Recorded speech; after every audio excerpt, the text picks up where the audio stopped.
Quand tu as des problèmes dans la vie, c'est de ta responsabilité de voir ce problème comme un problème ou de le voir comme une opportunité. Regarde, je vais te donner un exemple. Ça fait plusieurs jours qu'on cherche avec mon associé un billet d'avion pour qu'il puisse venir et pour qu'on puisse travailler ce qu'on appelle un sprint. Ça veut dire il vient et on travaille de façon intensive ensemble.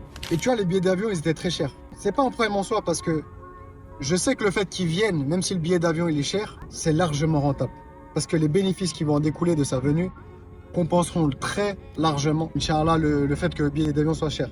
Mais par principe, on n'est pas des pigeons. On n'a pas envie de payer un billet d'avion qui est hors de prix, plus cher que la normale, que ce qui devrait être. Il se trouve qu'il y a un problème qui m'arrive, une problématique par rapport à un papier administratif. Donc je dois aller jusqu'à Tunis pour faire ce papier. Il y a 6 heures de route de Djerba jusqu'à Tunis. Et là, bingo, vous voyez venir l'opportunité. Donc je dis à mon associé, hey, regarde le billet d'avion pour aller à Tunis là. Comme ça, tu atterris là-bas et je te récupère directement. Et bah ça a fait mouche directement.